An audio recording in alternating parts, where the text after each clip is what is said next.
As Monarch's emaciated body crashed to the arena floor, Elena felt her world splinter between ambition and conscience in the sudden, deafening silence.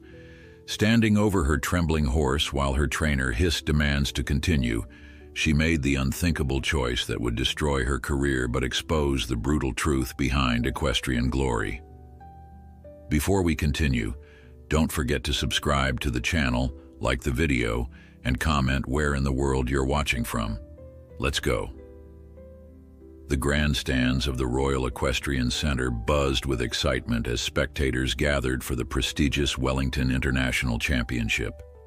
Sunlight streamed across the immaculately groomed arena, glinting off polished boots and the jeweled pins adorning the jackets of the elite audience. For many, this was merely another high society gathering, a place to see and be seen. But for Elena Castillo, it represented the culmination of years of sacrifice and determination. Behind the pristine white fences that bordered the competition area, Elena adjusted the saddle on Monarch, a once magnificent chestnut stallion with a coat that should have shimmered like burnished copper in the sunlight. Today, however, his coat appeared dull, clinging to a frame that had grown increasingly gaunt over the past months. She ran her hand along his side, feeling the ridge of ribs that had become impossible to disguise despite the meticulously groomed appearance she had labored to maintain. "Just one more time, boy," she whispered, pressing her forehead against his neck. "After today, I promise things will be different." Monarch's ears twitched at the sound of her voice, but his eyes, once bright with spirit, seemed distant, almost resigned. The stallion had been a gift from her late father 3 years ago, purchased with the last of his savings before cancer claimed him. Helena had promised to make her father proud, to ride Monarch to championships that would secure them both a place in the prestigious circles her father had always dreamed of for her. But reality had proven harsh. The stable fees, competition entries, and equipment costs had drained her modest savings. When the prestigious Wellington equestrian team had offered her a provisional position 6 months ago, Elena had seen it as their salvation. Under the management of Victor Harrington, the team had a reputation for excellence that opened doors to sponsorships and prize money that could change everything. What she hadn't understood then was the price that came with Victor's patronage. "You're up in 15 minutes, Castillo." Victor's voice cut through her thoughts. He stood at the entrance to the preparation area, his tailored suit and perfectly coiffed silver hair projecting the image of success and authority that had intimidated her from their first meeting. "Remember what we discussed. The judges are looking for precision and grace. Nothing less than perfection will do." Elena nodded, swallowing the words she wished she could say. That Monarch needed rest, not another grueling competition. That the training regimen Victor insisted upon was breaking down the stallion's body faster than she could repair it. That the supplements he provided weren't helping but hurting. "He doesn't look great," Victor said, narrowing his eyes as he examined Monarch. "Did you give him the injection this morning?" "I did," Elena lied, thinking of the syringe she had emptied into the arena dirt instead of Monarch's veins. She had finally looked up the substance Victor insisted was just for energy and discovered it was a cocktail of performance enhancers and painkillers that masked symptoms of exhaustion and injury. "He's just nervous." Victor's eyes hardened. "Don't forget what's at stake here, Elena. One more victory and your position on the team becomes permanent. The sponsorship deals alone will set you up for years. Your father would have wanted this for you." The mention of her father struck like a physical blow. Elena turned away, pretending to adjust Monarch's bridle to hide the flash of anger in her eyes. Her father, who had taught her that a rider's first responsibility was to the well-being of their horse, would have been horrified by what she had allowed to happen. "We'll be ready," she said, her voice steadier than she felt. As Victor walked away, Elena's childhood friend and fellow competitor, Miguel Santos, approached from the other side of the preparation area. Unlike Elena, Miguel had come from a family with deep roots in the equestrian world. He could afford to prioritize his horse's welfare over victory at any cost. "He looks worse," Miguel said without preamble, his concerned gaze fixed on Monarch. "Elena, you can't ride him today." "I don't have a choice," she replied, her voice barely above a whisper. "If I withdraw, I lose everything. My place on the team, any chance at the sponsorships I need to keep him." Miguel shook his head. "If you ride him in this condition, you might lose him altogether. Look at him, Elena, really look." She did. Beyond the gleaming tack and meticulous grooming, Monarch's deterioration was impossible to ignore. His hip bones jutted sharply against his skin, and the once powerful muscles of his hindquarters had begun to waste away. Most telling were his eyes, dull with exhaustion, and something that looked unsettlingly like surrender. "One more competition," she insisted, though the conviction in her voice had hollowed. "I'll collect the prize money and then get him the rest and care he needs. Victor promised my sister the same thing 3 years ago," Miguel cut in, his voice sharp with barely contained anger. "Remember Estrella? Her mare collapsed during the national finals after months of Victor's training regimen. The mare survived, but she never competed again. And Victor? He discarded my sister like she was nothing." Elena remembered. Estrella Santos had been on the fast track to Olympic qualification before her sudden retirement from the sport. The official story had been that she couldn't handle the pressure, but the rumors of drugged horses and abusive training methods had circulated among the competitors for months afterward. "I'm not Estrella," Elena said, though doubt had taken root and was spreading through her resolve like cracks through ice. "No," Miguel agreed, his expression softening. "You're stronger than she was, strong enough to walk away before it's too late." Before Elena could respond, the announcer's voice crackled over the loudspeakers, calling the next competitor to the arena. Not her, not yet, but soon. Miguel squeezed her shoulder gently before walking away, leaving her alone with the weight of the decision before her. As she led Monarch toward the warm-up ring, Elena noticed how the stallion's steps dragged, lacking their usual spring. Each movement seemed to require concentrated effort. She helped him into position for their warm-up routine, feeling the tremor that ran through his body as he prepared to perform the dressage movements that had once come so naturally. The prestigious judges watched from their elevated platform, clipboards ready to record every nuance of their performance. In the stands, sponsors and team owners evaluated which riders might be worthy of their investment, and somewhere among them sat Victor, whose approval could secure her future, or whose displeasure could destroy it. With gentle pressure from her legs, Elena asked Monarch to move forward into their first maneuver. The stallion responded with the obedience that came from years of training, but his movements lacked their usual grace. His hooves seemed to drag through the sand rather than dance across it. As they completed their warm-up circuit, Elena felt a shudder run through Monarch's body. She immediately brought him to a halt, leaning forward to stroke his neck as she scanned his face for signs of distress. His breathing had grown labored, and a fine tremor ran through his muscles. "It's okay, boy," she whispered, though she knew with crushing certainty that it was not. "We don't have to do this." In that moment, as sunlight poured over the arena and the weight of expectations pressed down upon her, Elena Castillo faced the truth she had been avoiding for months. No trophy, no team position, no amount of money was worth the suffering of the animal who had given her everything. Next competitor, Elena Castillo riding Monarch, representing Wellington Equestrian Team. The announcer's voice echoed through the arena as Elena guided Monarch toward the entrance. Her heart hammered against her ribs, each beat carrying the weight of her conflicting desires: to succeed, to honor her father's memory, to protect the horse she loved. Monarch's hooves dragged through the sand, his once proud neck hanging lower than it should. In the stands, the audience applauded politely. Among them, she spotted Victor leaning forward in his seat, his expression intense and expectant.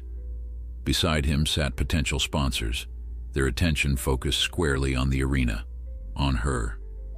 Everything she had worked for awaited just beyond that gate.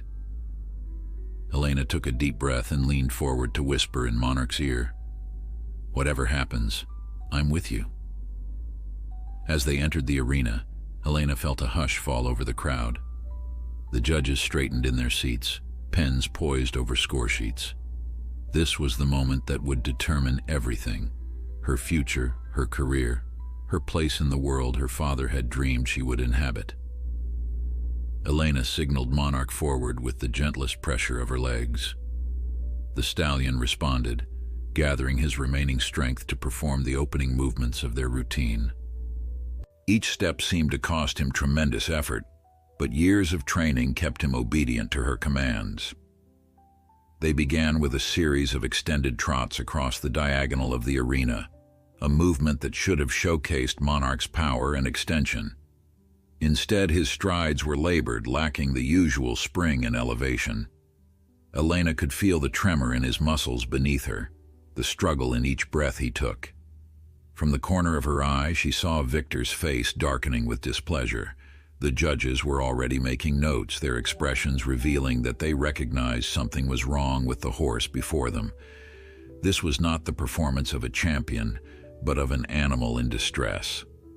As they prepared for the first flying change, a difficult movement where the horse changes lead legs mid-stride, Elena felt Monarch gather himself beneath her. With tremendous heart, he launched into the maneuver, momentarily recapturing a shadow of his former brilliance. For a brief, shining moment, Elena saw what they had once been, horse and rider in perfect harmony, creating beauty through movement. Then reality crashed back as Monarch landed awkwardly, his hindquarters faltering beneath him. Elena immediately eased the pressure, giving him space to recover, but she could feel the change in his body. A new tension, a deepening fatigue that went beyond normal exertion. His breathing had become ragged and sweat darkened his neck in patchy spots despite the cool morning air. They continued to the center of the arena for their next element, a series of collected movements that would showcase Monarch's training and Elena's control.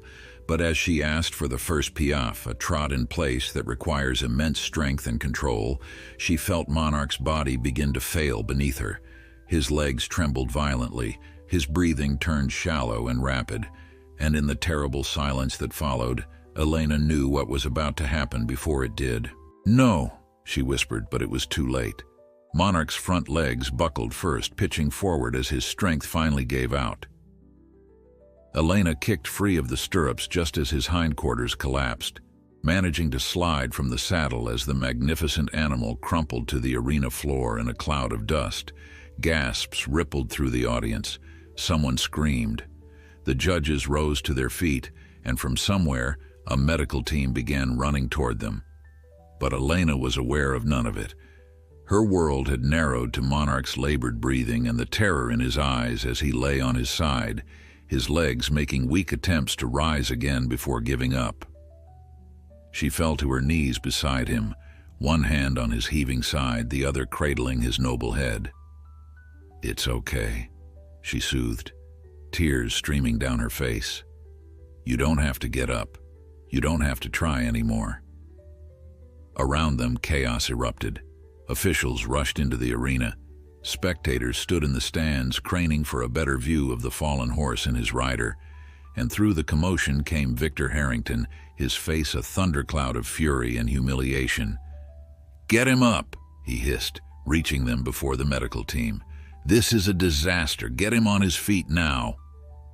Elena didn't look up, her focus entirely on Monarch's distress. "He can't get up. He needs help." "You're embarrassing the entire team," Victor growled, grabbing her arm roughly. "If you can't control your horse..." "Control?" Elena wrenched her arm away, rising to face him with a fury that matched his own.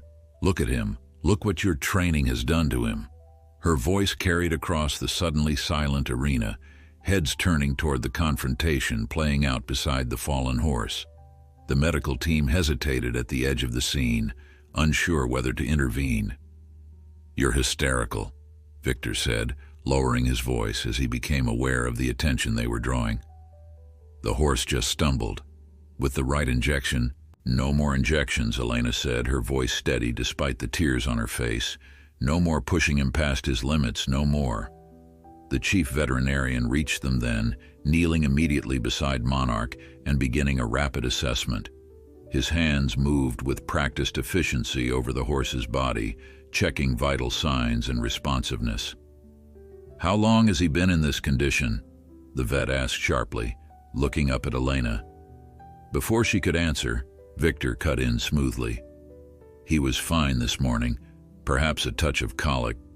"I wasn't asking you," the vet interrupted, his eyes never leaving Elena's face. "This horse is severely undernourished and showing signs of metabolic collapse. This didn't happen today." Elena swallowed hard. "He's been declining for months," she admitted, her voice breaking. "The training schedule, the restricted feed to keep his weight down for competitions, the injections to keep him performing." The vet's expression hardened as he turned to Victor. "Injections? What exactly has this horse been given?" Victor's face flushed with anger. "This is ridiculous. I've produced more champions than anyone in this circuit. My methods—" "Your methods nearly killed this horse," the vet cut in coldly. Meanwhile, Monarch lay trembling on the ground, his breathing still labored but no longer worsening. His eyes, though frightened, remained fixed on Elena as she returned to kneel beside him, removing her riding helmet to stroke his face more freely. The competition officials had arrived now, conferring in low voices with the veterinarian while keeping the gathering crowd at bay. Someone had brought water, which Elena offered to Monarch in small amounts, cradling his head in her lap as he took tentative sips. "The equine ambulance is on its way," the vet told Elena, his voice gentler now. "We'll get him stabilized and transported to the clinic, but I have to tell you, his condition is serious." Elena nodded, unable to speak past the knot in her throat. All around them, the competition continued to unravel. Officials directing the audience, competitors being told of delays, judges filing reports. But in the center of the arena, time seemed suspended as Elena held Monarch's head, whispering promises she intended to keep. The equine ambulance arrived with a team of technicians who moved with practiced efficiency. Elena remained by Monarch's side as they assessed him, administered intravenous fluids, and prepared him for transport. The crowd had been ushered away, but a small group of officials, veterinarians, and competitors watched from a respectful distance. "We need to sedate him for transport," the lead veterinarian explained, preparing a syringe. "It's safer for him and for the handlers." Elena nodded, still cradling Monarch's head. "Will he be okay?" The vet's expression softened slightly. "We'll do everything we can. He's severely dehydrated and malnourished, but he's young and was once very strong. That works in his favor." As they administered the sedative, Elena felt Monarch's body gradually relax, his breathing becoming deeper and more regular. His eyes, which had remained fixed on her throughout the ordeal, slowly closed. "You can ride with him if you'd like," the vet offered, gesturing toward the ambulance. Before Elena could respond, Victor's voice cut through the moment. "She has responsibilities here. The team needs to address this incident." Elena turned to find Victor standing with the competition organizer and several Wellington team officials. Their expressions ranged from concern to barely concealed anger. "My responsibility is to Monarch," Elena replied, her voice steady despite her tear-streaked face. "He needs me now." Victor stepped forward, lowering his voice. "You've created a spectacle that's embarrassing for everyone involved. The sponsors are asking questions. The judges want an explanation. You need to make this right. Make this right? Elena echoed, disbelief coloring her tone. A horse collapsed in the middle of a prestigious competition because he was starved and drugged into performing. That's what needs to be made right. The competition organizer, a stern woman named Margaret Whitfield, cleared her throat. Ms. Castillo, there will be a formal investigation into this incident. We take the welfare of the animals in our events very seriously. Good, Elena said, rising to her feet as the technicians prepared to move Monarch onto a specialized stretcher. Then you'll want to investigate the Wellington team's training methods and the substances they administer to their horses. Victor's face darkened. You're making accusations you can't support. This is one unfortunate incident with a horse that obviously had underlying health issues. Underlying health issues?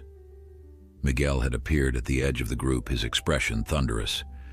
I've watched that horse deteriorate for months under your care, Victor. We all have.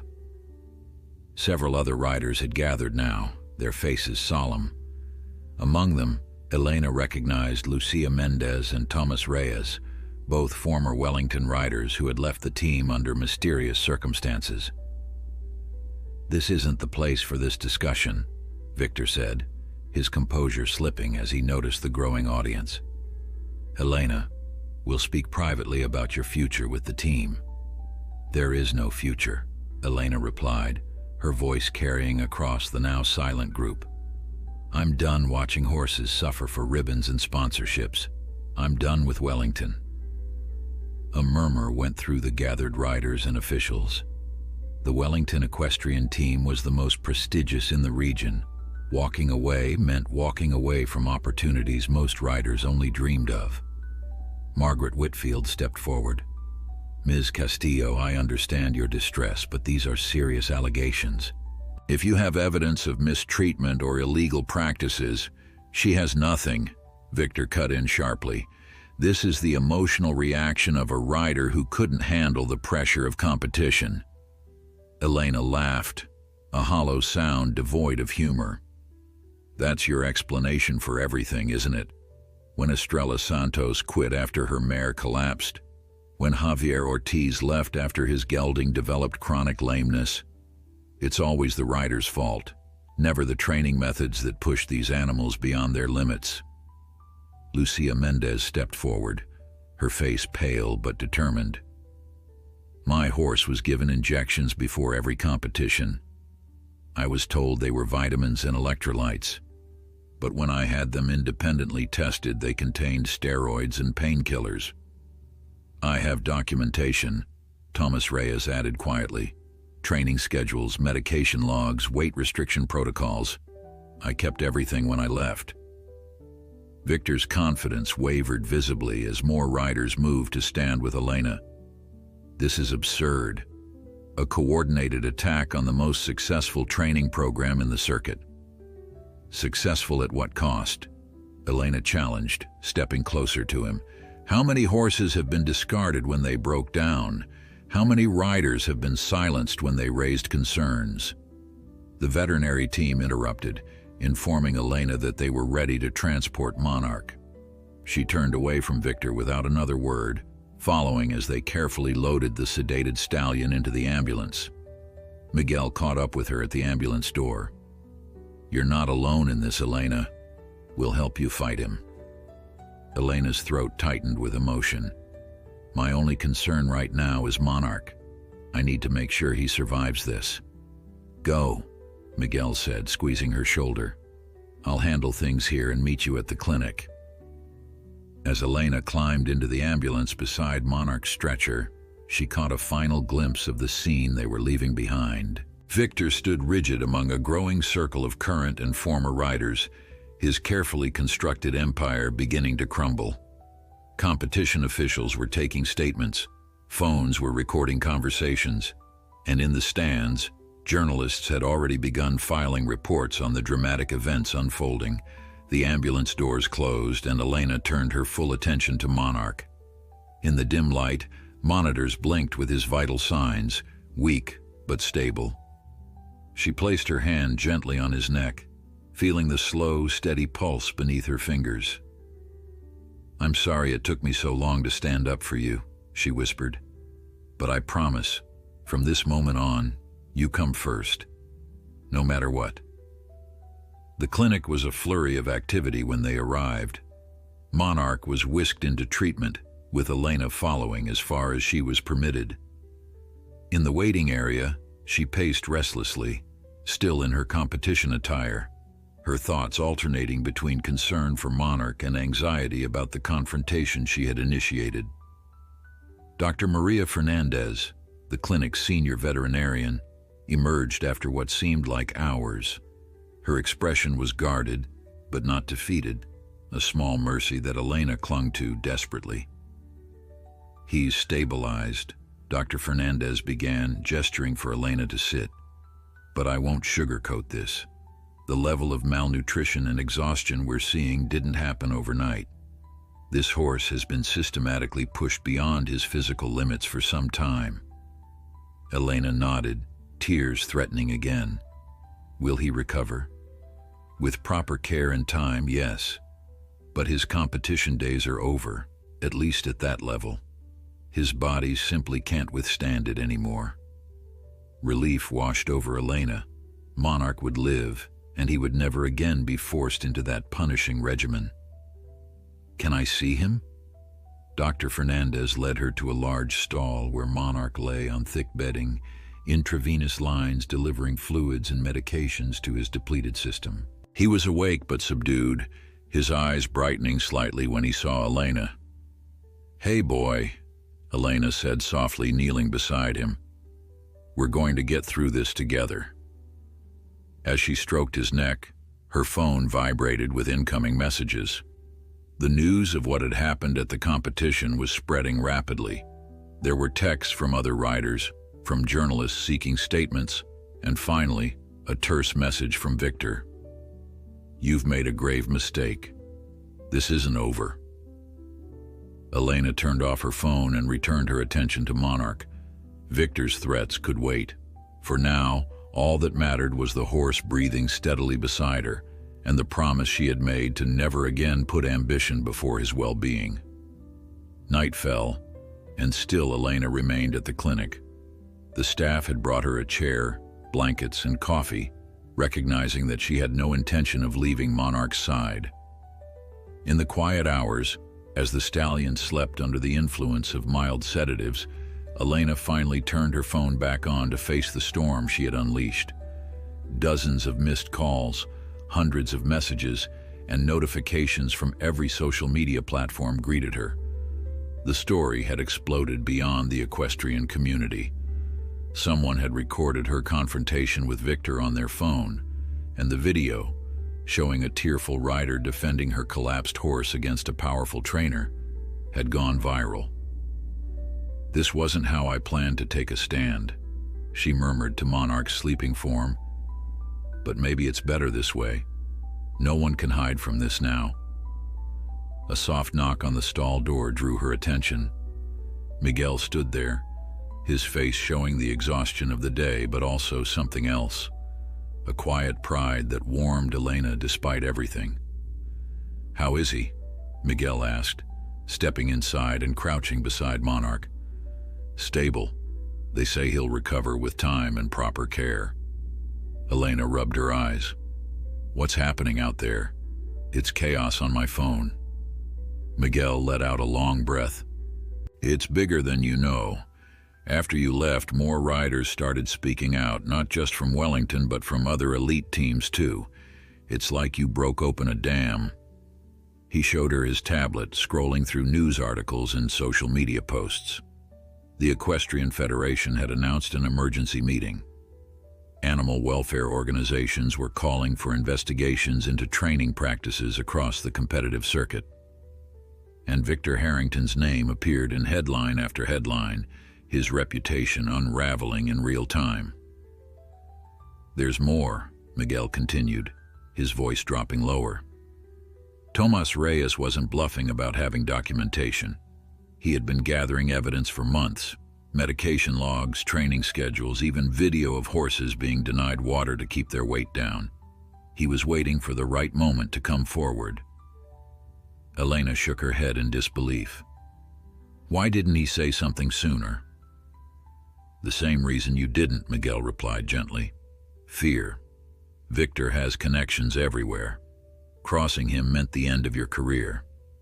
And now there are too many voices speaking at once for him to silence. The Federation has already suspended him pending investigation. The Wellington team's sponsors are distancing themselves.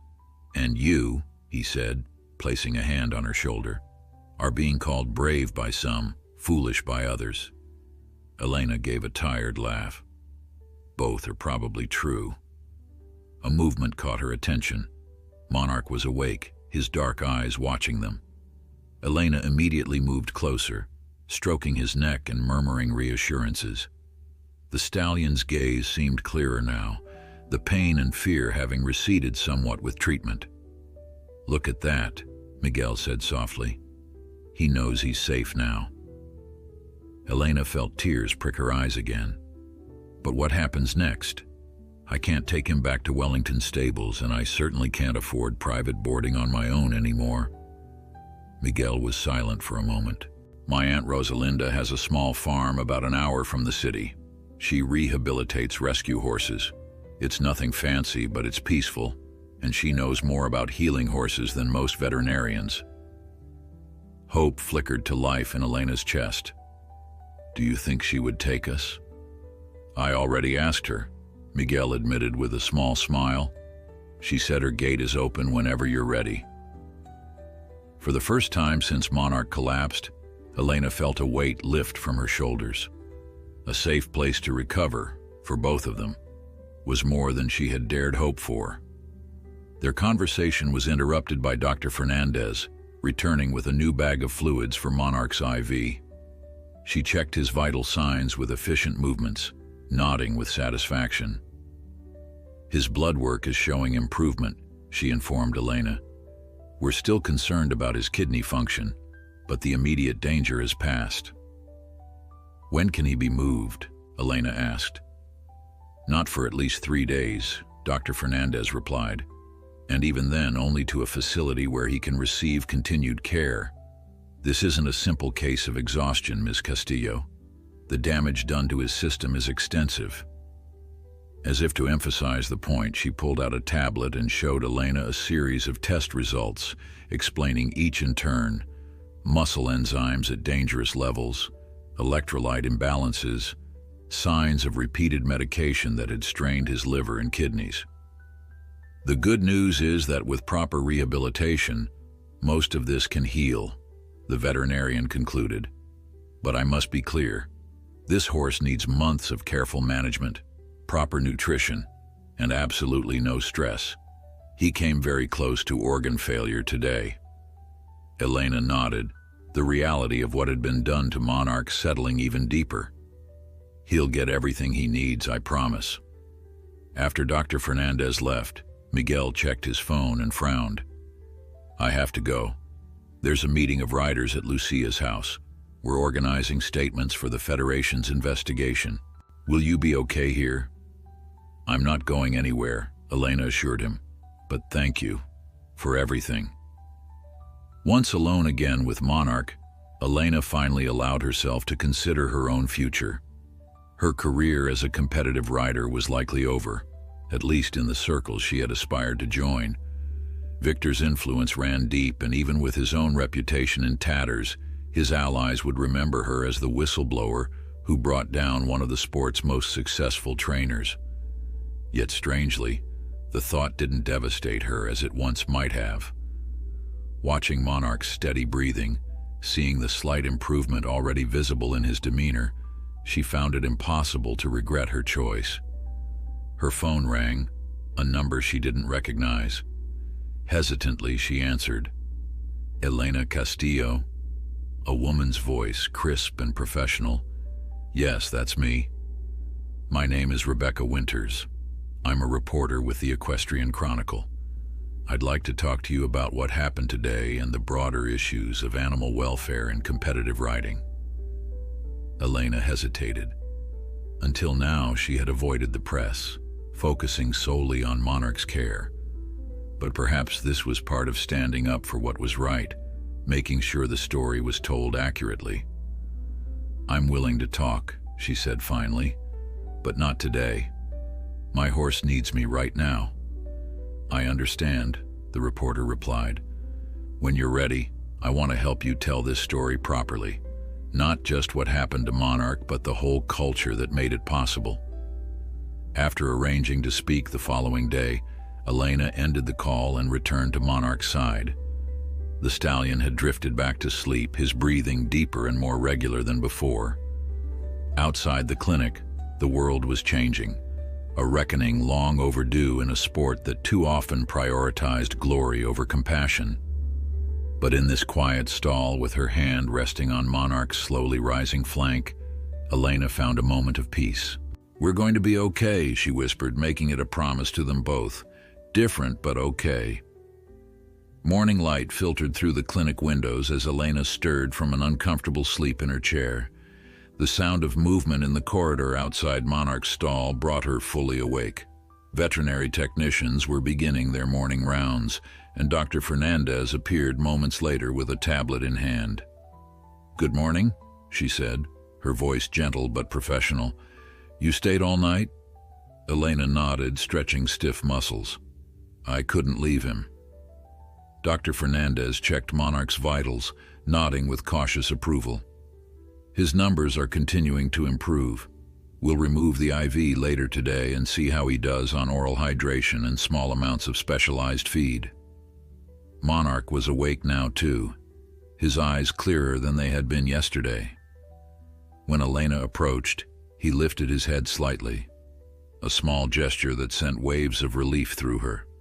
It was the most strength he had shown since his collapse. "That's a good sign," the veterinarian confirmed, making notes on her tablet. "His alertness is improving. But remember, recovery will be measured in weeks and months, not days." After Dr. Fernandez left, Elena finally allowed herself to check the messages that had accumulated overnight. Among them was one from her landlord, expressing regret that her lease couldn't be renewed at the end of the month, an unsurprising consequence of angering Victor Harrington, who owned half the properties in that district. "One problem at a time," she murmured to herself, turning instead to a message from Rebecca Winters. The reporter had suggested meeting at the clinic for their interview, understanding Elena's reluctance to leave Monarch. By midday, after washing up in the clinic's small bathroom and changing into clothes Miguel had brought her, Elena was as ready as she'd ever be to tell her story publicly. Rebecca Winters arrived exactly on time, a woman in her 40s with sharp eyes and a no-nonsense demeanor that immediately put Elena at ease. "Thank you for agreeing to speak with me," Rebecca said, setting up a small recorder after getting Elena's permission. "I've been covering equestrian sports for 15 years, and I've been waiting for someone to break the silence on what happens behind the scenes." "I didn't plan to be that person," Elena admitted, glancing at Monarch, who was now eating small amounts of specialized feed from a bucket. "I just couldn't watch him suffer anymore." "Start from the beginning," Rebecca suggested. "How did you come to be with the Wellington team?" Elena told her story, about her father's dream for her, about the financial struggles after his death, about the promise that Wellington had seemed to offer. She explained how gradually the demands on Monarch had increased, how the supplements and restricted diets had been normalized, how questions were discouraged and concerns dismissed. "It wasn't just Victor," she clarified, wanting to be fair despite everything. "It's a system. Everyone knows these things happen, but no one talks about them because the winners are celebrated and the broken horses disappear quietly." Rebecca nodded, taking notes even as the recorder captured every word. "And what made yesterday different? Why did you finally take a stand?" Elena was quiet for a moment, gathering her thoughts. "I saw his eyes," she said finally. "Before we entered the arena, I looked into Monarch's eyes and saw, Resignation, like he'd given up. And I realized I was betraying everything my father had actually taught me about respect and care for the animals we work with. As the interview continued, Elena became more comfortable, detailing the practices she had witnessed, not just with Monarch but with other horses in the Wellington stables. She named the substances she had been given for Monarch, described the punishing training schedules, and explained the culture of fear that kept riders silent. "What do you hope will come from this?" Rebecca asked as the interview wound down. "Change," Elena said simply. "Real oversight, not just rules that everyone knows how to circumvent. Consequences for trainers and owners who abuse horses in pursuit of ribbons and prize money.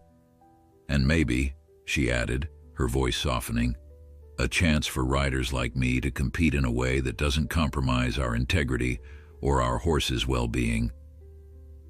After the interview, as Rebecca packed up her equipment, she paused. "This story will run tomorrow. Are you prepared for the response? Not everyone will thank you for exposing these practices." Elena looked at Monarch, who was resting more comfortably now than he had in months. "I can handle it." The afternoon brought more visitors. Miguel returned with Lucia and Thomas, bringing food for Elena and updates on the growing investigation. The Federation had formed a special committee to review training practices, and Wellington's sponsors were demanding answers about the allegations. "Victor's trying to contain the damage," Thomas reported, his expression grim but satisfied. "He's claiming you mismanaged Monarch's care against his advice, that the rest of us are disgruntled former employees with grudges." "Will anyone believe him?" Elena asked. "Some will," Lucia acknowledged. "Those with similar practices to protect. But the Federation investigators have my testimony now and Thomas's documentation. And there are others coming forward, grooms, veterinary technicians, even a former Wellington team vet who says he was fired for raising concerns." The conversation was interrupted by the arrival of a delivery, an enormous basket of premium horse treats, supplements, and specialty feeds accompanied by a card. Helena opened it, surprised to find it was from Isabel Montgomery, one of the most successful riders on the international circuit. "I admire your courage," the note read. "Not many would sacrifice everything for their horse. When Monarch is ready, call me. My facility has the best rehabilitation specialists in the country, and there's always room for one more warrior and his brave rider." Elena passed the card to her friends, momentarily speechless. Isabel Montgomery was a legend in the sport. Her support was both unexpected and potentially game-changing. "See?" Miguel said, smiling broadly. "The tide is turning." As evening approached again, Elena found herself alone with Monarch. Dr. Fernandez had removed his IV as planned, and he was now standing for short periods, though still weak and unsteady. Each small improvement felt like a victory.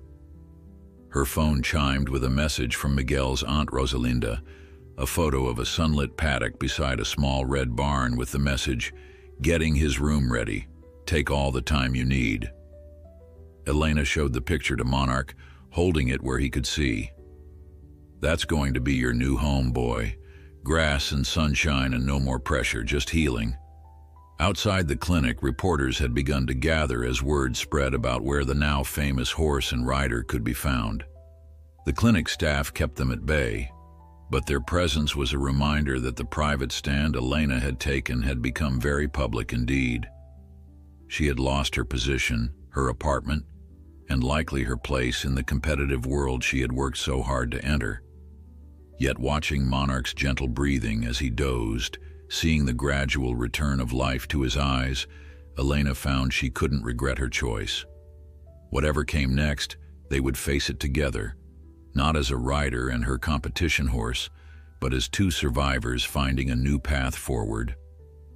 Rebecca Winter's article hit the front page of the Equestrian Chronicle the following morning with the headline, "Breaking Point: The Collapse That Exposed Equestrian Sport's Darkest Secret." Within hours, It was picked up by mainstream media outlets, bringing the story of Monarch's collapse and Elena's stand against Victor Harrington to audiences far beyond the equestrian world. Elena, still at the clinic with Monarch, watched the explosion of attention with a mixture of vindication and trepidation. The article was meticulous, balanced in its reporting but unflinching in its details. Rebecca had supplemented Elena's testimony with comments from other riders, veterinarians, and animal welfare experts. Most damning were the photographs, not just of Monarch's collapse, but side-by-side comparisons showing his deterioration over the months under Wellington's training.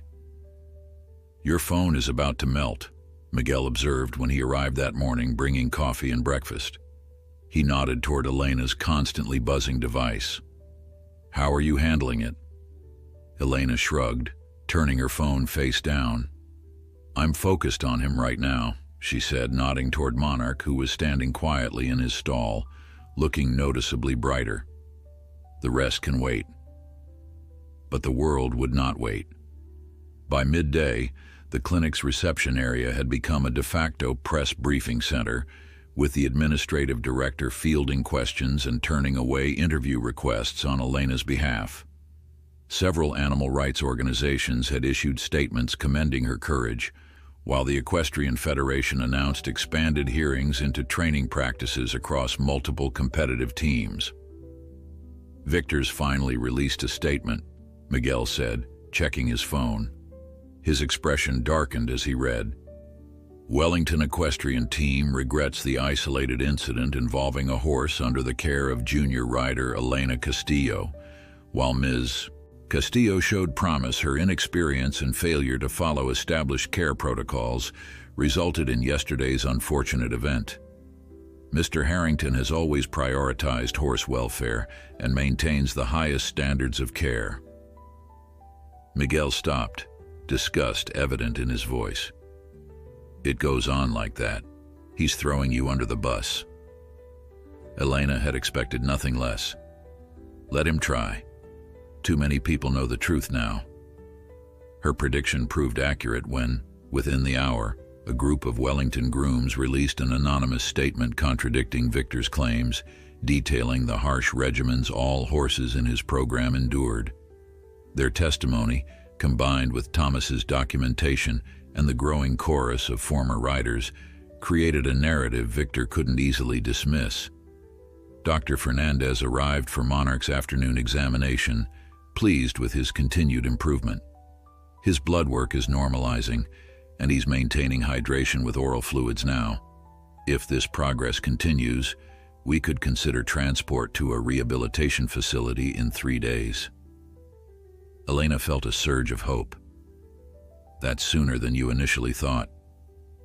"He's responding well to treatment," the veterinarian acknowledged, "and he has a strong will to recover. That matters more than many people realize." Later that afternoon, Elena received an unexpected visitor. Margaret Whitfield, the competition organizer who had witnessed the confrontation after Monarch's collapse, arrived with a solemn expression and a formal envelope. "Ms. Castillo," she began, her voice carefully neutral. "The competition committee has completed its preliminary review of yesterday's incident." Elena steeled herself, expecting a formal reprimand or worse. Margaret Whitfield was an old guard figure in the sport, known for her rigid adherence to tradition and protocol. "The committee has voted unanimously to refund your entry fees for the season and to issue this formal apology," Margaret continued, handing Elena the envelope. "We failed in our duty to ensure the welfare of all animals in our competitions. The warning signs with Monarch were visible in previous events, and we did not intervene as we should have." Elena accepted the envelope with surprise. Thank you. I didn't expect this." Margaret's professional demeanor softened slightly. "I've been in this sport for 40 years, Ms. Castillo. I've seen its evolution, some for better, much for worse. What happened to your horse has happened to too many others, while those of us in positions of authority look the other way for the sake of sponsorships and spectacle. She glanced at Monarch, who was watching them with curious eyes from his stall. "Your courage has forced a conversation many of us have avoided for too long. The committee has also voted to implement mandatory welfare checks before and during all competitions, effective immediately." After Margaret left, Elena opened the envelope to find not only the formal apology, but a check covering her competition fees for the entire season, a substantial sum that would help with Monarch's ongoing care. The good news continued when Miguel arrived with Rosalinda later that evening. Miguel's aunt was a sturdy woman in her 60s with weathered hands and kind eyes that evaluated Monarch with experienced precision. "He's got fight in him," Rosalinda observed after spending some time with the stallion. "You can see it in his eyes. Some horses give up after what he's been through, but this one, he wants to live." She turned to Elena with a warm smile. "He'll do well at the farm. We've prepared a special stall near the house where we can monitor him day and night, and there's a small paddock with soft ground for when he's ready for limited turnout." Relief washed over Elena. "I can't thank you enough." "Miguel says you've lost your apartment," Rosalinda continued matter-of-factly. "There's a room above the barn. It's simple, but it's yours for as long as you need it." The unexpected kindness brought tears to Elena's eyes. "I can work, help with the other horses, whatever you need." "We'll figure all that out," Rosalinda assured her. "One day at a time." After they left, Elena sat with Monarch in the quieting clinic, sharing the day's developments with him as she had each evening. He seemed to listen, his ears pricked forward, occasionally nudging her hand for more attention. "We're going to be okay," she told him, believing it more with each passing day. Her moment of peace was interrupted by a sharp knock on the stall door. A man Elena didn't recognize stood there, expensively dressed with the confident bearing of someone accustomed to authority. "Ms. Castillo? I'm Andrew Harrington, Victor's brother and legal counsel for Wellington Equestrian Team." Elena stiffened, instinctively moving closer to Monarch. "What do you want?" "To inform you that Wellington will be pursuing legal action against you for defamation, breach of contract, and willful destruction of the team's reputation. The damages we're seeking are substantial." He held out a thick legal document. "Consider yourself served. I'd recommend finding representation immediately." As abruptly as he had appeared, Andrew Harrington turned and left, leaving Elena holding the lawsuit in trembling hands. The document outlined claims that were the complete inverse of reality, allegations that Elena had neglected Monarch against team advice, had administered unauthorized substances, had fabricated stories about Wellington's practices to cover her own failures. Her phone rang. Rebecca Winters. "I just heard about the lawsuit," the reporter said without preamble. "This is a classic intimidation tactic. Are you okay?" Elena looked at the legal papers, then at Monarch. The lawsuit demanded millions in damages, an impossible sum designed to crush her into silence. "They won't stop us," she said, surprising herself with the steadiness in her voice. "The truth has already gotten out. They can't put it back in the box." "That's the spirit," Rebecca replied. "And Elena, you're not alone in this fight. Check your email in 5 minutes." When Elena did, she found a message from Rebecca containing a list of top attorneys specializing in equestrian law and animal welfare cases, all of whom had offered to represent her pro bono against Wellington's lawsuit. The Harringtons had money and influence, but Elena had something more powerful: the truth, and a growing army of supporters determined to see justice done, not just for Monarch, but for every horse pushed beyond its limits in the name of glory and profit. The Wellington lawsuit transformed what had been a powerful but isolated incident into a full-blown public controversy. By morning, justice for Monarch was trending on social media, with riders, celebrities, and animal welfare advocates weighing in. The lawsuit was widely interpreted as an attempt to silence Elena, which only amplified her story. Elena selected Caroline Diaz from Rebecca's list of attorneys, a former competitive rider who had become a fierce advocate for equestrian reform after her own career ended. Within hours of their first phone conversation, Caroline had filed a countersuit alleging abuse, negligence, and fraudulent practices by Wellington Equestrian Team. "The best defense is a good offense," Caroline explained during their call. "Victor Harrington isn't used to his victims fighting back. His lawsuit was meant to intimidate you into a settlement that would include a non-disclosure agreement. He never expected you to counter with your own legal action." Elena listened to the attorney's confident strategy while sitting beside Monarch, who was now eating regular meals of specialized feed and gaining strength by the day. "What are our chances?" she asked. "Better than good," Caroline replied. "Wellington's lawsuit depends on proving you lied about their practices, but we have multiple witnesses, documentary evidence, and now medical records showing the systematic abuse Monarch suffered. The truth is our strongest weapon." After the call, Elena found herself facing another unexpected development, a request from the local news station for a live interview from the clinic. Her instinct was to decline, to keep her focus solely on Monarch's recovery, but Miguel convinced her otherwise. "This isn't just about you and Monarch anymore," he reminded her gently. "You've become the face of a movement. People need to hear directly from you." Reluctantly, Elena agreed. The interview was scheduled for that afternoon, to be conducted in the clinic's small garden where Monarch had begun taking short, supervised walks as part of his rehabilitation. When the news crew arrived, Elena was surprised by how nervous she felt. Speaking to Rebecca Winters in the privacy of Monarch's stall had been one thing. Addressing a television audience was entirely different. But when the cameraman began setting up, positioning the shot to include both Elena and Monarch, something shifted inside her. This wasn't about her discomfort. It was about giving voice to the voiceless. The interviewer, a young woman named Sophia Chen, began with questions about Monarch's collapse and the events that followed. Elena answered calmly, sticking to facts rather than accusations. But when Sophia asked about the lawsuit, Elena's response came from somewhere deeper. "The Wellington team isn't suing me because they have a legitimate grievance," she said, her voice steady despite the flutter of nerves in her stomach.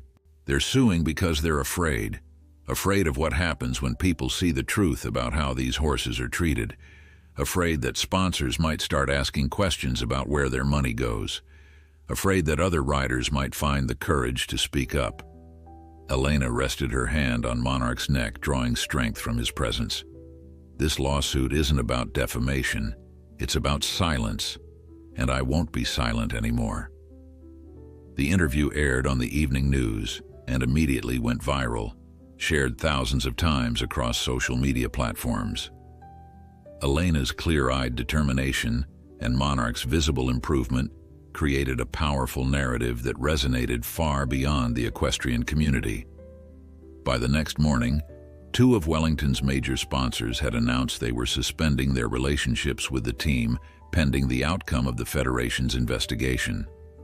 Victor Harrington, who had been conspicuously absent from public view since the incident, was forced to call a press conference to address the mounting crisis. Elena watched the live stream with Miguel and Dr. Fernandez in the clinic's break room. Victor appeared polished and professional as always, but there was a tension in his face that hadn't been there before. "Wellington Equestrian Team has always maintained the highest standards of horse care and welfare," he began, reading from a prepared statement. "The recent allegations, while concerning, represent a mischaracterization of our training methods and philosophies." He continued with carefully worded explanations that neither admitted wrongdoing nor directly accused Elena of lying. But when reporters began asking about the specific evidence, the medical records, the documentation provided by Thomas, the testimony of multiple former riders, Victor's composure cracked. These are complex training regimens designed for elite competition, he snapped at one persistent reporter. Not everyone understands what it takes to compete at the highest levels. Sometimes difficult decisions must be made. Is starving a horse a difficult decision? The reporter shot back, referencing Monarch's medical diagnosis of severe malnutrition. Victor's face flushed with anger. This interview is over, he declared, walking away from the podium despite the shouted questions that followed him. He's unraveling, Miguel observed as they watched Victor's hasty exit. Dr. Fernandez shook her head in disgust, and still refusing to acknowledge what he did to these animals. The press conference backfired spectacularly for Wellington.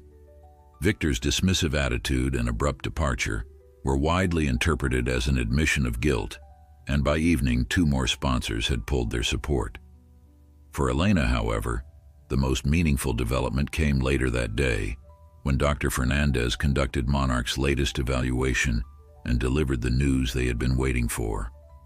His blood work is stabilized, his hydration is good, and he's tolerating his feeding regimen well, she announced, genuine pleasure warming her professional demeanor. If this continues, he can be transported to the rehabilitation facility the day after tomorrow. Elena couldn't hold back her tears of relief. Really? You're sure he's strong enough? For a short, carefully managed transport, yes, Dr. Fernandez confirmed. We'll provide detailed care instructions, medications, and a feeding plan. He'll need continued close monitoring, but the acute crisis has passed. Elena wrapped her arms around Monarch's neck, burying her face in his mane. The stallion, now much more responsive than he had been days earlier, turned his head to nudge her gently, as if offering comfort of his own. "We're going home, boy," she whispered. "Not the home we had, but a better one." That evening, as news of Wellington's collapsing sponsorship spread through the equestrian community, Elena received a call from someone she never expected to hear from, Samantha Harrington, Victor's daughter, and the Wellington team's junior trainer. "I need to meet with you," Samantha said without preamble, her voice tense. "There are things you should know, things that will help your case. My father doesn't know I'm calling." Elena hesitated, unsure whether to trust anyone connected to Victor.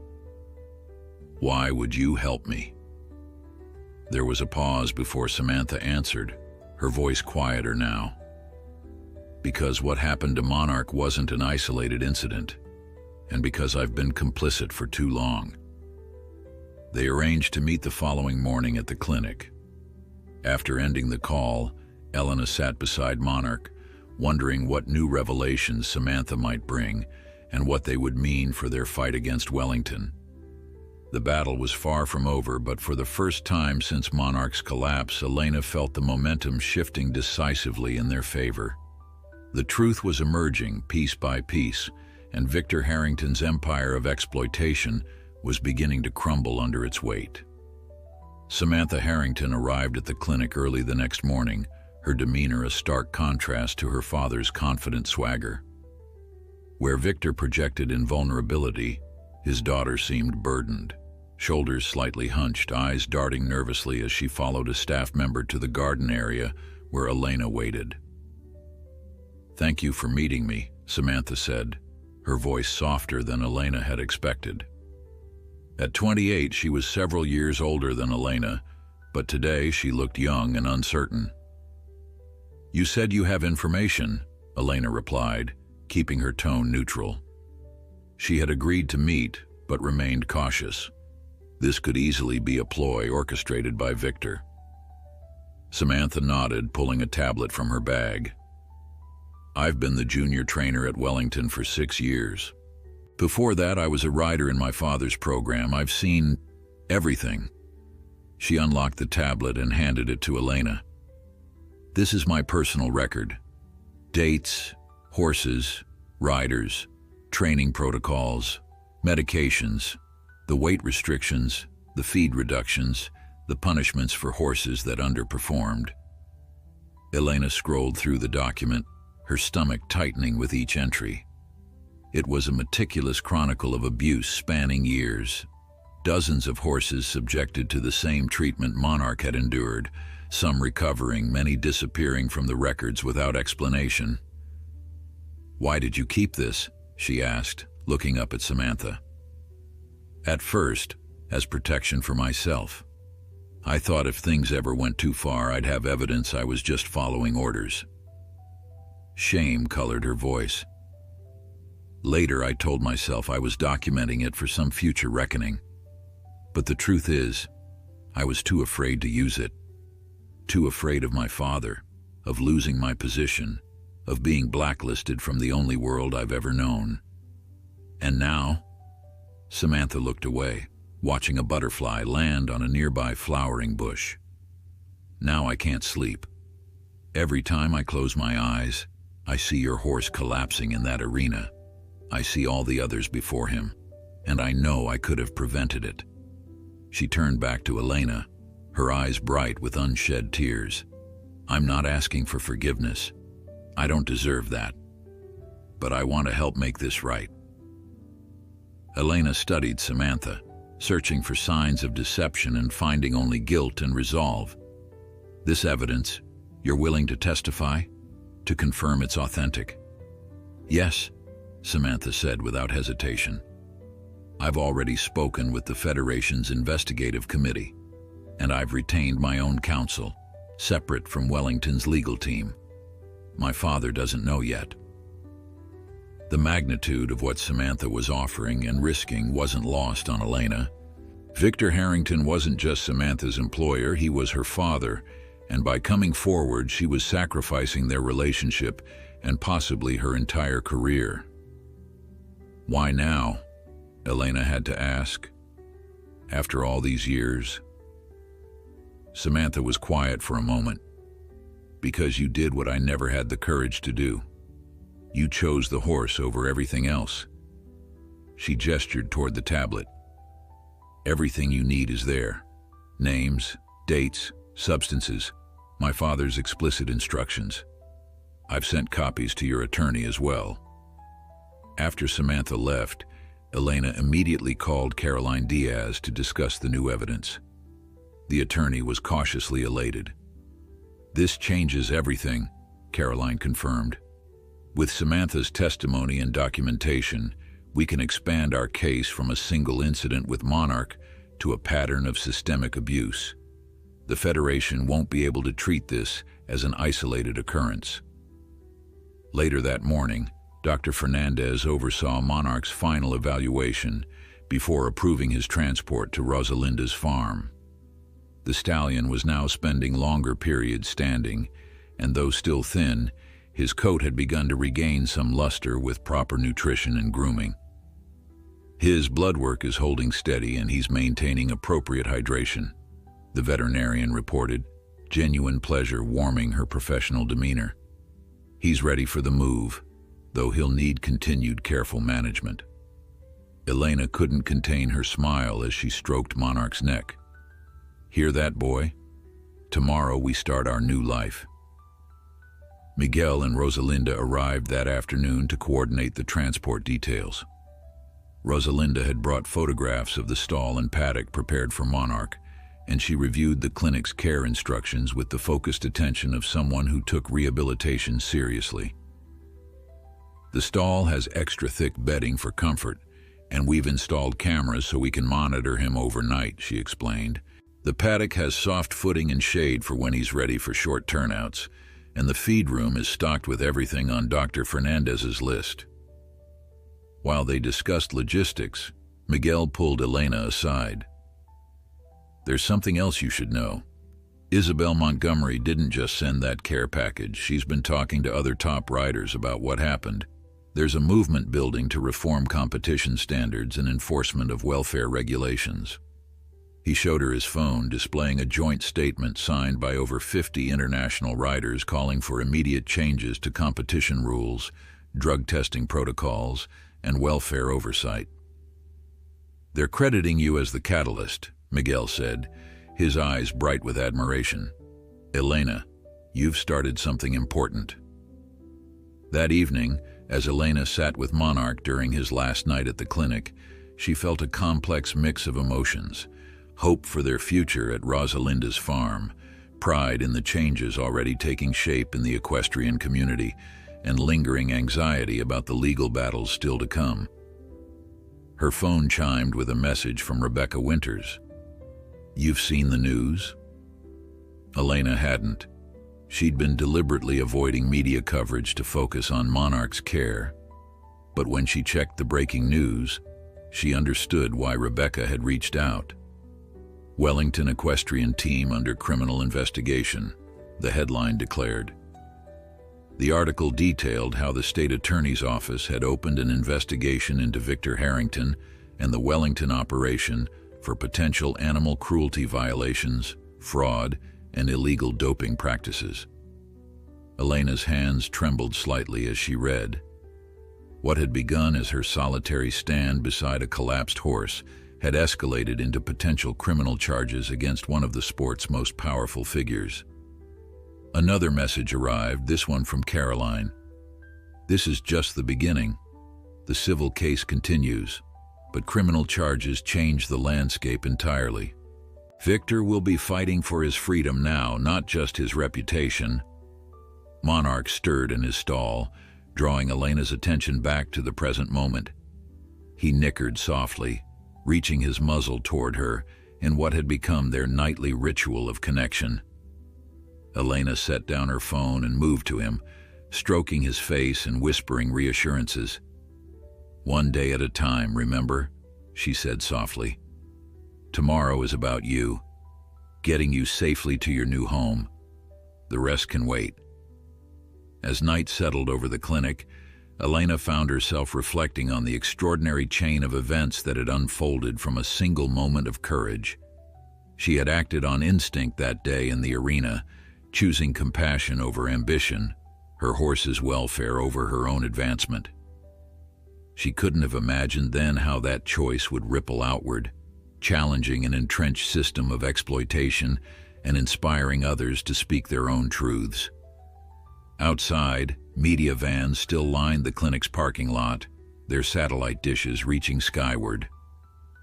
The story of the malnourished horse and his rider's unthinkable choice had captured the public imagination, becoming a symbol of resistance against corruption and cruelty in the pursuit of glory.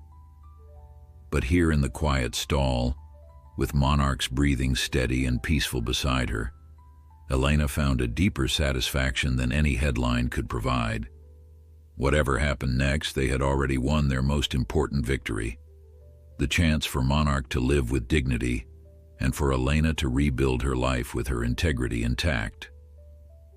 Dawn broke clear and cool on the day of Monarch's transfer. The specialized horse ambulance arrived early, its team experienced in transporting recovering animals. Elena had barely slept, alternating between excitement for their new beginning and anxiety about the journey's effect on Monarch's fragile health. Dr. Fernandez supervised the loading process, ensuring Monarch was secure and comfortable for the hour-long drive. The stallion seemed to sense the significance of the moment, standing quietly as the transport team guided him into the padded compartment. "Remember, no more than 30 minutes of standing at a time for the first week," Dr. Fernandez reminded Elena, handing her a thick folder of care instructions and medication schedules. "Call me day or night if anything concerns you." Elena nodded, touched by the veterinarian's dedication. "Thank you for everything. We wouldn't be here without you." As the ambulance pulled away from the clinic, a small group of journalists called questions and snapped photos. Elena ignored them, focusing instead on Monarch's calm demeanor as they began their journey. Miguel followed in his truck with Elena's few belongings, the sum total of her life now fitting easily in the vehicle's bed. The drive to Rosalinda's farm took them out of the city and into rolling countryside. With each mile, Elena felt the weight of the past weeks shifting, not disappearing but transforming into something she could carry more easily. The media circus, the legal battles, the public scrutiny, All seemed to recede as they approached the simple red barn visible on a distant hillside. Rosalinda was waiting at the gate when they arrived, directing the ambulance toward the barn where Monarch's stall had been prepared. The farm was modest, but impeccably maintained, a stark contrast to Wellington's opulent facility with its marble floors and crystal chandeliers. Here, functionality and animal comfort were clearly the priorities. "Welcome home," Rosalinda said simply, as the transport team began carefully unloading Monarch. The stallion emerged blinking in the morning sunlight, his nostrils flaring as he took in the unfamiliar scents of hay, grass, and the other horses grazing in distant paddocks. Elena watched his ears swivel with interest, noting how different he already seemed from the resigned animal who had collapsed in the arena. Monarch's new stall was spacious and deeply bedded, with large windows allowing sunshine and fresh air. Rosalinda had installed specialized equipment for his rehabilitation, supportive slings if needed, monitoring cameras, and a small refrigerator stocked with his medications. "It's perfect," Elena said, emotion making her voice unsteady. Rosalinda smiled, the sun highlighting the weathered lines of her face. "The room above the barn is ready for you too. It's nothing fancy, but it's clean and quiet." While the transport team consulted with Rosalinda about Monarch's care requirements, Elena's phone rang. It was Caroline Diaz with an update on the legal proceedings. "Victor Harrington has been formally charged," the attorney reported without preamble. "Animal cruelty, fraud, and violations of competition regulations. His bail hearing is tomorrow." Elena leaned against the barn wall, absorbing the news. "What does this mean for our civil case?" "It strengthens our position considerably," Caroline explained. "The criminal charges validate the claims in our countersuit. Wellington's attorneys have already reached out about a potential settlement." "They want this to go away," Elena realized. "Exactly. Victor's facing potential prison time now. He can't afford a prolonged civil battle that keeps feeding evidence to prosecutors. We're in a strong position to negotiate." After the call, Elena rejoined Rosalinda and Miguel in Monarch's stall. The stallion had settled well, already nibbling at the specialized feed Rosalinda had prepared according to Dr. Fernandez's instructions. "Victor's been charged," Elena told them, still processing the information herself. "Criminal charges." Miguel's eyes widened. "That's huge. Most of these cases never get past administrative penalties from the Federation." "Samantha's evidence made the difference," Elena said. "The prosecutors have a documented pattern stretching back years." Rosalinda nodded soberly. "About time someone held him accountable. I've seen too many broken horses come through here after going through programs like his." Later, after Miguel departed and Monarch had been settled for his afternoon rest, Elena explored her new living space. The room above the barn was simple but thoughtfully prepared: a bed with fresh linens, a small kitchenette, a desk positioned beneath a window overlooking the surrounding countryside. Rosalinda had placed wildflowers in a mason jar on the windowsill, a small touch of welcome that brought tears to Elena's eyes. From this window, she could see part of Monarch's paddock, where he would eventually spend time during his recovery. Beyond it stretched rolling hills and open sky, a landscape of possibility that bore no resemblance to the confined, pressurized world of elite competition she had left behind. Elena unpacked her few belongings, arranging the photograph of her father on the bedside table. "We took a different path than you planned, Dad," she murmured, "but I think you'd understand."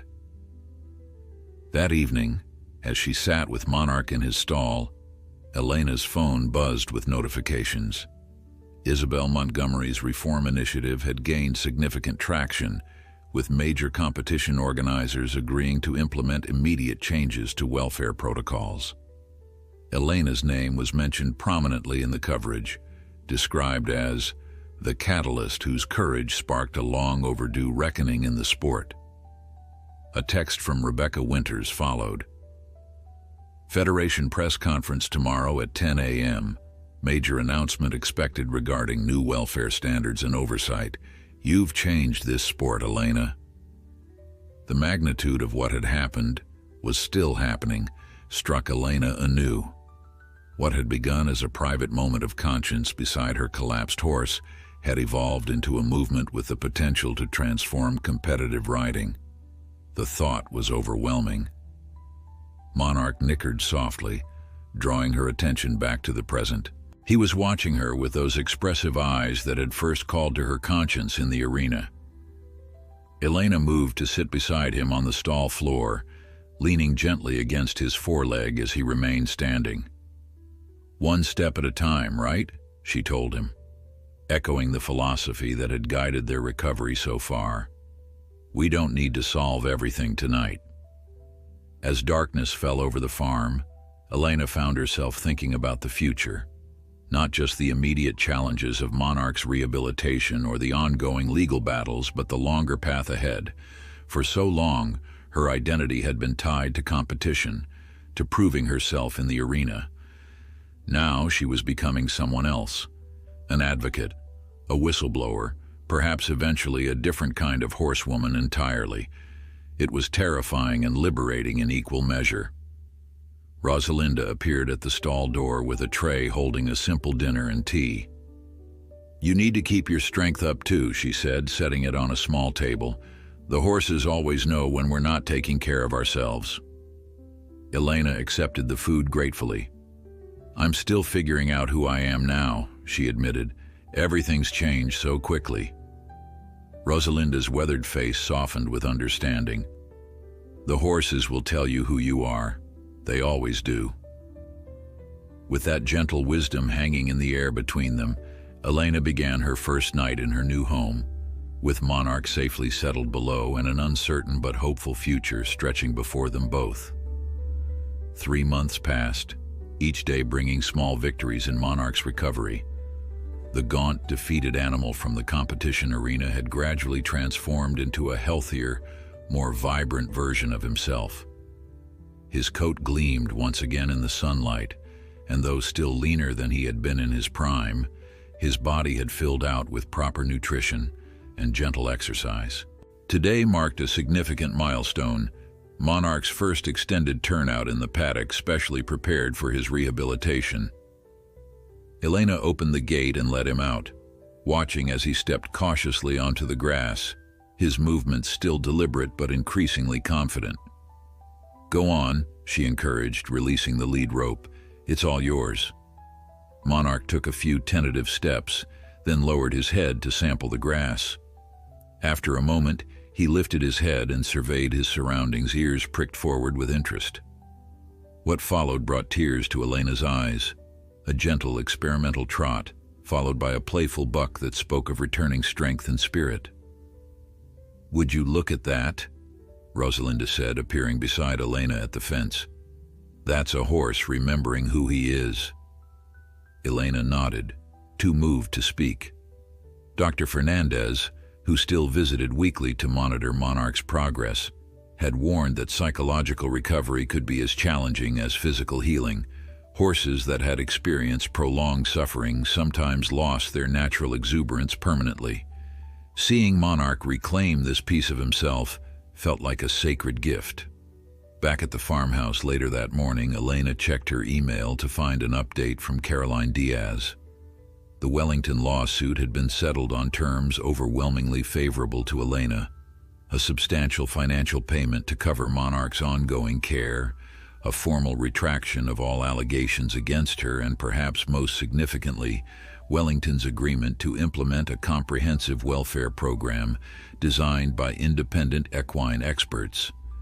Victor Harrington's criminal case was proceeding separately. After his bail hearing, he had been released under strict conditions while awaiting trial. The equestrian community, once his power base, had largely turned against him. Most of his riders had left for other teams, and Wellington's once prestigious name had become synonymous with the scandal. The impact of Elena's stand extended far beyond Victor and Wellington. The Federation had implemented sweeping reforms to competition rules and welfare oversight. Mandatory rest periods between competitions, enhanced veterinary inspections, stricter medication controls, and welfare-focused education requirements for trainers and riders were transforming the sports culture. Isabel Montgomery had kept her promise, involving Elena in the reform efforts. What began as consultation had evolved into a formal role with the newly established Equine Welfare Initiative, where Elena's first-hand experience and passionate advocacy proved invaluable. "You've found your calling," Miguel observed one evening as they sat on the farmhouse porch after a day of meetings with the initiative. "I've never seen you more alive than when you're speaking to those committees." Elena smiled, watching the sunset paint the sky in shades of gold and crimson. "It feels right," she admitted, "using what happened to create something better." Her father's dream of seeing her rise through the competitive ranks had given way to something different, but no less meaningful. Instead of chasing ribbons and sponsorships, Elena was helping reshape a sport she loved, making it safer and more humane for the animals at its heart. Rosalinda had become not just a landlord, but a mentor, teaching Elena rehabilitation techniques refined through decades of experience. Under her guidance, Elena had begun working with other recovering horses at the farm, discovering a talent for connecting with animals that had known suffering. "You speak their language," Rosalinda told her. "You understand what it means to fall and get back up again." On a bright autumn morning, 6 months after Monarch's collapse, Elena received a visitor she had not expected, Samantha Harrington. Victor's daughter arrived without fanfare, parking her modest car beside the barn rather than in front of the farmhouse. "I hope it's okay that I came," Samantha said, uncertainty evident in her posture. "I wanted to see him, to see that he's okay." Elena nodded, leading her to Monarch's paddock where the stallion was grazing peacefully. "He's doing well, getting stronger every day." Samantha watched him in silence, tears gathering in her eyes. "I should have done something sooner," she said finally, "before it came to this." "You did do something," Elena reminded her gently. "When it mattered most, you chose the truth." The cost of that choice had been high. Samantha had lost her position, her relationship with her father, and her place in the world she had known all her life. But watching her face as she observed Monarch's recovered spirit, Elena saw something beyond regret, a quiet peace that came from finally aligning actions with conscience. "What will you do now?" Elena asked as they walked back toward the barn. Samantha's smile was tentative but genuine. "I'm working with a rescue organization for retired competition horses. It's not glamorous, but it feels like atonement, maybe. A chance to make something right." After Samantha left, Elena returned to Monarch's paddock with a brush and a small bag of apple slices, his favorite treat. The stallion approached readily, lowering his head for scratches in the particular spot behind his ears that he preferred. "We've come a long way, haven't we?" she murmured, offering an apple slice from her palm. As Monarch's velvet lips tickled her hand, Elena thought about the unlikely journey that had brought them here. That moment in the arena, when she had chosen his welfare over everything else, had seemed like an ending. The death of her ambitions, her career, the future she had planned. Instead, it had become a beginning, opening doors she never knew existed, and revealing strength she hadn't realized she possessed. The next day brought another milestone, an invitation from the International Equestrian Federation to speak at their annual Congress about welfare reform. The email mentioned specifically that they hoped she would address the cultural pressures that silenced riders and enabled abuse to continue. "They're asking you to help change the system from the inside," Miguel said when she shared the news. "That's huge." Elena nodded, but her thoughts were already elsewhere, on how to frame her message, on the responsibility of giving voice to experiences shared by so many others, on the potential to create lasting change. That evening, as dusk settled over the farm, Elena sat with Monarch in his paddock. The stallion rested peacefully beside her, his large body radiating warmth in the cooling air. In the distance, the lights of Rosalinda's farmhouse glowed welcome. "We found our way home," Elena whispered, resting her hand on Monarch's sturdy neck. The path had not been what she expected, neither the glittering success her father had envisioned, nor the compromise of values she had feared. Instead, it had become something entirely new, a journey of courage, redemption, and unexpected purpose. As stars appeared in the darkening sky, Elena made a silent promise to the horse who had changed everything, that his suffering would continue to fuel reform, that his resilience would inspire others, that his trust would never again be betrayed. In the arena that day, when Monarch collapsed and Elena made her unthinkable choice, she could not have imagined where it would lead. But sitting here now, with the recovered stallion peaceful beside her and a new path stretching before them, she understood the truth at last. Sometimes, the greatest victories come not from standing on podiums, but from standing up for what matters most, whatever the cost. And in that understanding, Elena Castillo had found not just a purpose, but a home.